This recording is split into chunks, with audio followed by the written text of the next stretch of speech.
Hello, my dear 10th class board aspirants. My name is Neha Sachdev and I wholeheartedly welcome you to Step Up Academy. और आज हम start करने वाले हैं हमारी chapter 2 की जो पोम है that is a tiger in the जू की एक्सरसाइज।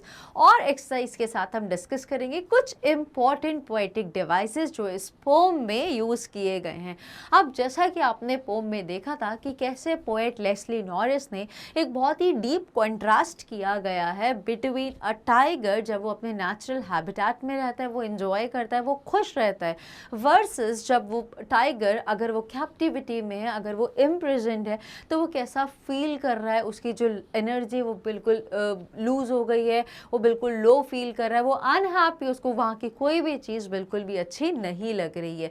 तो जल्दी से स्टार्ट करते हैं और पोएटिक डिवाइसेस को समझते हैं। आई होप कनेक्ट आपने थोड़ा सा डेवलप कर लिया होगा, लेकिन अगर आपको पोम को वर्ड टू वर्ड समझना है तो लेक्चर 1 को पहले ज़रूर देख लीजिए in order to have a deeper and better understanding of the poem. और फिर एक्सरसाइज को जब आप अप्रोच करोगे so it would be very clearly understood to you. ठीक है, तो जल्दी से स्टार्ट करते हैं हमारा lecture number 2 of this pome.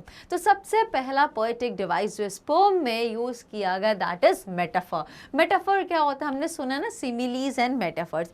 Similes क्या होती है, डायरेक्ट कंपैरिजन करते हैं using the words as and like, और metaphor is an indirect comparison. तो पोएम में इनडायरेक्ट कंपैरिजन कहाँ यूज किया गया, tiger's paws are compared with velvet, pads of velvet. तो टाइगर के जो पॉज होते हैं, जो क्लॉज होते हैं, जो पंजे होते हैं, उनको क्या बताया गया, दे कंपेयर्ड विद वेलवेट, बोला है वेलवेट पॉज। अब वो क्या, उसमें क्या मखमल होता है या मखमल के वो ऐसे दिखते हैं, so that is an indirect comparison. यहाँ पे पैड्स ऑफ वेलवेट बोला गया। Next is personification. अगर आपको याद होगा तो जब हमने वर्ड टू वर्ड पोम को डिस्कस किया था तो मैंने आपको बोला था, ध्यान दीजिए यहाँ पे ही यूज किया है, ही इज दिस, मतलब ही करके कुछ लिखा था। तो ही क्यों यूज किया गया है, जब हम किसी नॉन ह्यूमन चीज को, या आप ऐसा बोल सकते हो एनिमल, बर्ड्स या नॉन लिविंग थिंग को जब हम ह्यूमन कैरेक्टर देते हैं तो हम उसको पर्सोनिफाई कर देते हैं। वहाँ पे हमें एक्चुअली टाइगर के लिए इट यूज करना चाहिए था, बट वो हमने नहीं करा, हमने इट की जगह ही यूज करा, which is personification. The tiger is personified because the poet refers him as he rather than it. Next is alliteration. So what is alliteration? The repetition of consonant sounding words at the beginning, repetition of consonant sounding alphabets at the beginning of the words is known as alliteration. जब a e i o u को छोड़ के, vowels को हटा के अगर कोई consonant sound वाला alphabet आ रहा है at the beginning of the word, तो हम, और वो repeat हो रहा है, उसको हम alliteration बोलते हैं। तो यहाँ पे sound of p at the start of two words, plum, pass, p का रेपिटेशन हुआ है जिसको हम अलिट्रेशन बोल रहे हैं। और देखते हैं कुछ पोएटिक डिवाइसेस जो इस पोम में यूज किए गए। Next one is imagery. What is imagery? Deep imagination का, जब पोएट अपनी इमेजिनेशन का यूज करते हैं और कुछ थॉट डिपिक्ट करने में सक्सेसफुल होते हैं। So poet tries to create an image about the tiger, he stalks in his vivid stripes the few steps of his cage. यहाँ पे बताना चाहते हैं कि वो क्या करता है, मतलब अगर हम जंगल में देखें, नेचुरल हैबिटेट या नेचुरल एनवायरनमेंट जहाँ पे टाइगर रहते हैं, तो खुला एनवायरनमेंट रहता है जहाँ पे एक जगह से दूसरी जगह वो मूव कर सकते हैं, वो भाग सकते हैं, वो दौड़ सकते हैं, वो फ्रीली मूव कर सकते हैं, बड़े बड़े जो लिमिट्स होती हैं। बट यहाँ पर क्या करते हैं, he stalks in his vivid stripes, वो वैसा ही दिखता है, बोल्ड, ब्रेव, ब्रिलियंट, बट वो कुछ ही स्टेप ले पाता है और उसकी लिमिट खत्म हो जाती है। तो ये चीज़ का रिग्रेट, तो इमेजिनेशन के थ्रू बहुत अच्छे से हमें बताया गया है कि कैसा एक टाइगर फील कर रहा है जब वो अपनी जब वो केज में होता है, या फिर उसकी जो उसकी आप ऐसा बोल सकते हो जो स्ट्रेंथ होती है, जो करेज होती है, जो पावर्स होती है, वो रिस्ट्रिक्ट करी गई हो। Next one is assonance. So what is assonance? Let's try to understand first. Use of vowel sound O N I should around houses barring his wide. तो ये यहाँ पे ओ और आई वोवेल साउंड को बार बार यूज़ किया गया है। वो ज़रूरी नहीं है बिगिनिंग में, कहीं भी बीच में अगर वोवेल साउंड रिपीट हो रहा है कॉन्जिक्वेटिवली तो हम उसको एजोनेंस बोलते हैं। I hope it is very clear. जल्दी से हेड करते हैं और कुछ और पोएटिक डिवाइसेस को समझते हैं। Next one is enjambment. What is enjambment? So line 3 contains to line 4, line 3 to line 4 contains without any punctuation mark. अब अब जब हम कोई ऐसी पोम पढ़े जहाँ पे स्टैंजाज में कोई पंक्चुएशन नहीं होती है, वो सिंपल वे में लिखी रहती हैं, वहाँ पे हम एंजाममेंट का यूज़ देखते हैं। And stairs with his brilliant eyes eight the brilliant stars, तो यहाँ पे बीच में कोई पंक्चुएशन नहीं किया गया है, जिसकी वजह से हमने इसको एंजाममेंट बोला है। तो लाइन 3 और 4 में एंजाममेंट का पोएटिक डिवाइस देखने को मिलता है। Next one is rhyme scheme. What is rhyme scheme? जैसे twinkle twinkle little star how I wonder what you are, star are, तो ये क्या है? एक टाइप के जो राइमिंग वर्ड्स होते हैं हम उनको एक पर्टिकुलर अल्फाबेट डिनोट कर देते हैं, फिर दूसरा साउंड या दूसरा जो राइम है उसको हम बी दे देंगे, फिर ऐसे करके स्कीम को सेट करते हैं। तो यहाँ पे जो पोम में स्कीम यूज करेगी that is ABCD। Rhyme scheme is followed कैसे? कार्स स्टार्स, ऐसे करके अगर हम पढ़ेंगे जस्टिफाई करेंगे तो it would be well understood to you. देखते हैं last one that is oxymoron. तो ऑक्सीमोरन मतलब ऑपोजिट वर्ड, कंट्रास्टिंग वर्ड्स को जब हम एक साथ यूज करते हैं तो वो ऑक्सीमोरन होता है।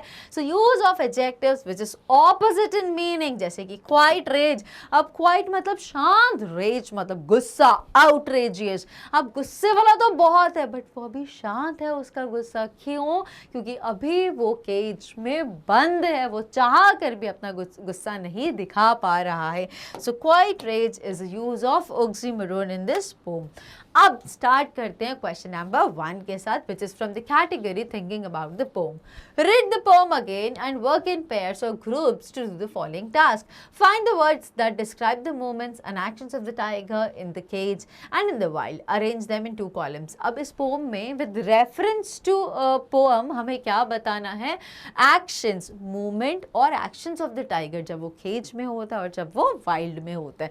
तो जल्दी से कंपेयर करना है इन द केज और इन द वाइल्ड। क्या बताना हमें? मूवमेंट्स बतानी है टाइगर की और एक्शंस बताने, वो कैसे मूव करता है, वो क्या क्या चीज़ें करता है जब वो वाइल्ड में होता है, और कैसे मूव करता है, कैसे एक्ट करता है जब वो जू में होता है। सो इन द केज वो क्या करते हैं? He stocks few steps of his cage, quite rage, locked in a concrete cell, stalking the length of his cage, ignoring visitor.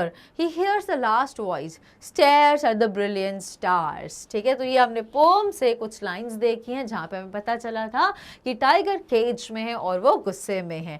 Now but गुस्सा भी अभी शांत है। Next, in the wild, lurking in shadows, sliding through long grass, snarling around houses, baring his white fangs, his claws, terrorising the village. जो हमने देखा था pome में जब हमने पढ़ना शुरू किया था लेक्चर 1 में, राइट? अगर आपने लेक्चर 1 नहीं देखा सो प्लीज पहले लेक्चर 1 देखिए, तभी कनेक्ट डेवलप हो पाएगा और तभी क्वेश्चन आंसर्स बहुत इजीली समझ में आएंगे। ठीक है, सो यहाँ पे जो वर्ड्स हमने देखे हैं तो ये हमने कहाँ से लिए? डायरेक्टली पोम से लिए। जब हम पोम पढ़ रहे थे वर्ड टू वर्ड, वहाँ पे हमने डिफाइन किया था जो स्टांजा 1 है वो कहाँ का था?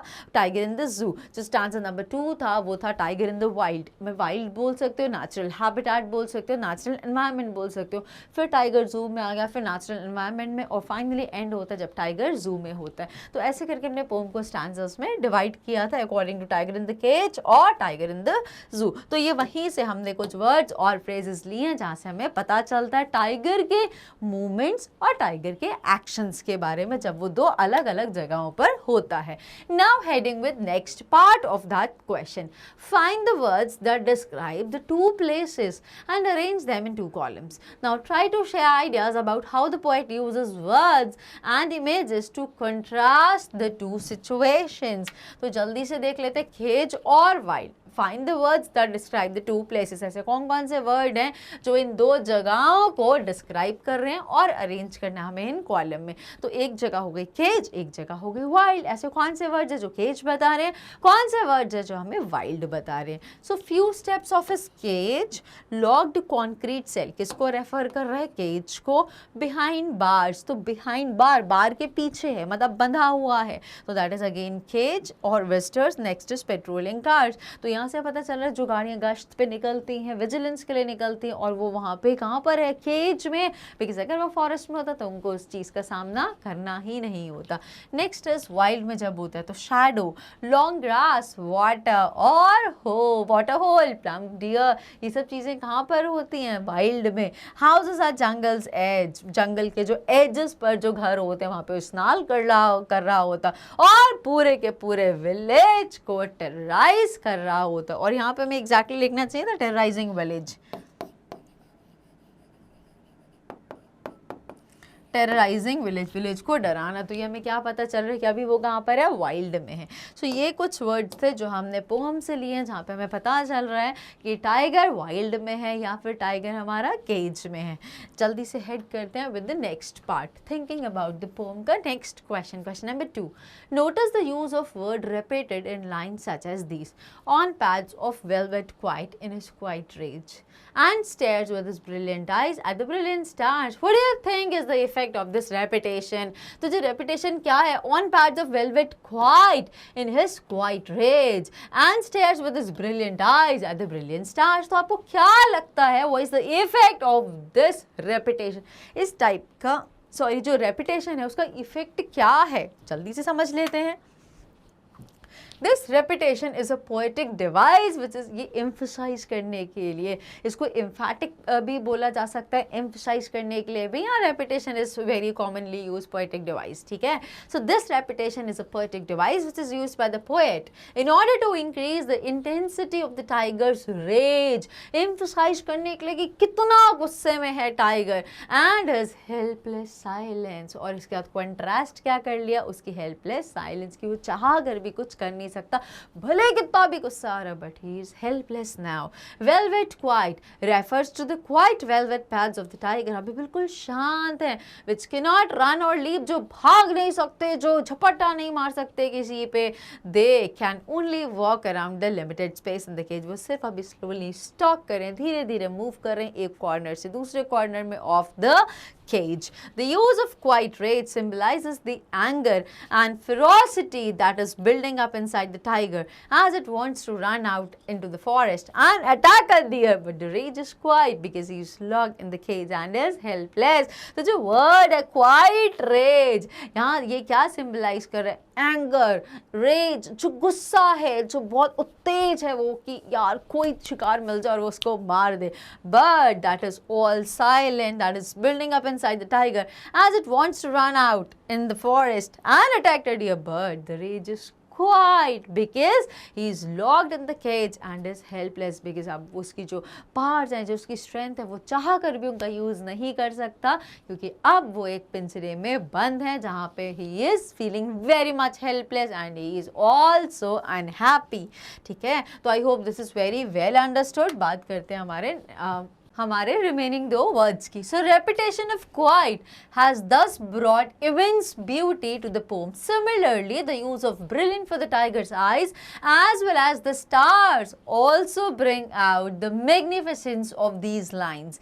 ब्रिलियंट स्टार्स और वैसे ही brilliant eyes. The tiger stares at the brilliant stars with his brilliant eyes, dreaming about how beautiful his life could be in the forest.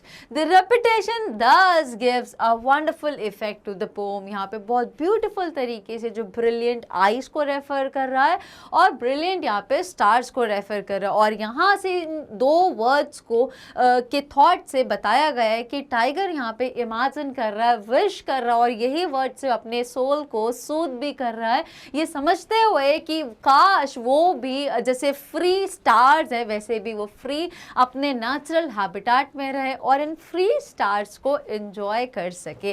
तो जल्दी से हेड करते हैं with the last question of this poem. Read the following two poems, one about a tiger and the other about a panther, then discuss are zoos necessary for the protection or conservation of some species of animals? Are they useful for educating the public? Are there alternatives to zoo? तो आपका क्या ख्याल है बच्चों, मेरे प्यारे 10th class के बच्चों, आपको क्या लगता है, are really zoos necessary for the protection or conservation of some species of animals? आपको ऐसा लगता है तो प्लीज़ मुझे कमेंट सेक्शन में ज़रूर बताइए। मीनवाइल हम कुछ पार्ट्स डिस्कस करेंगे और फिर आंसर की तरफ हेड करेंगे। ऑल्सो सेकेंड पार्ट में पूछा गया है कि क्या ये यूजफुल सोर्स होते हैं of education to the public? Are there alternatives हैं? क्या हम जूस की जगह कुछ ऐसा कुछ क्रिएट कर लें जिससे कि एनिमल भी फ्री रहे और सेफ भी रहे? तो चलो दो पोम्स को पहले जल्दी से पढ़ते हैं। Tiger, the tiger behind the bars of his cage growls, the tiger behind the bars of his cage snarls, the tiger behind the bars of his cage roars.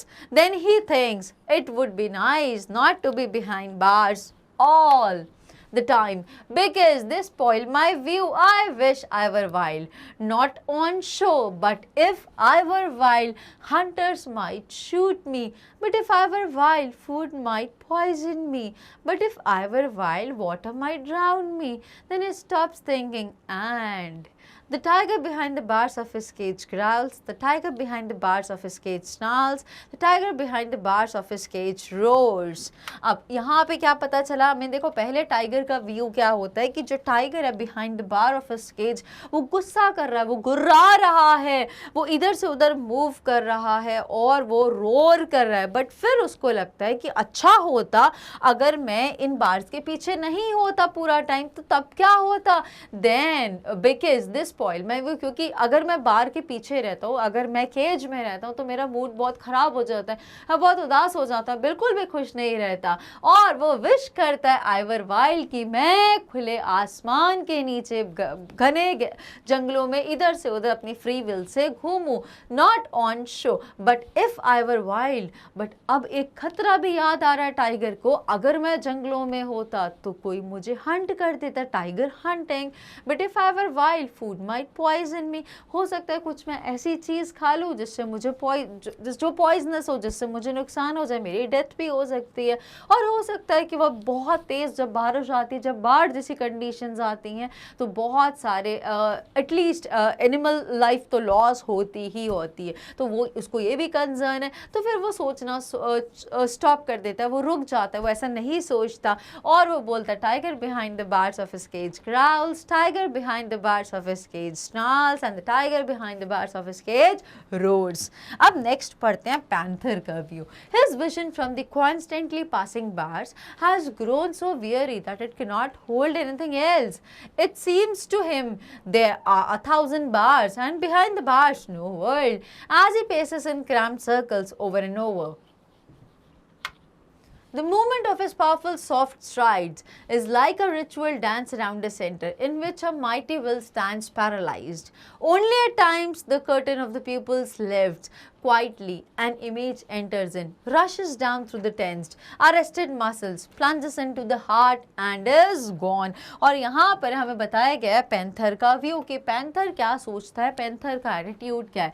His vision from the constantly passing bars. अब वो जब एक के बाद एक जब बार से वो आगे जा रहा है, पैंथर अपनी स्पीड की वजह से जाना जाता है, टाइगर फैमिली को ही बिलोंग करता है, ठीक है. Has grown so weary that it cannot hold anything else. वो इतना उसको गंदा लग रहा है, इतना बुरा लग रहा है कि वो इस थॉट को बिल्कुल भी अपने आगे नहीं आने देता है.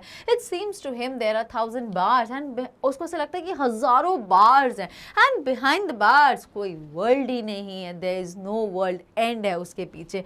As he passes in cramped circles, और जैसे ही वो स्पीड से तेज दौड़ता है सर्कल्स में, ओवर एंड ओवर, बार बार जब वो ऐसे दौड़ के जाता है, the movement of his powerful soft strides is like a ritual dance around a center in which a mighty will stands paralyzed. अब इसमें क्या बोले कि उसकी स्पीड इतनी तेज़ है, जब वो इधर से उधर जब भागता है तेज़, ऐसा लगता है वो गोल गोल सर्कल्स में से डांस कर रहा है और उसके बीच में अगर कोई भी आ जाए तो ऐसा लगेगा कि वो बिल्कुल पैरालाइज हो गया बिकॉज इसकी स्पीड इतनी तेज़ होती है.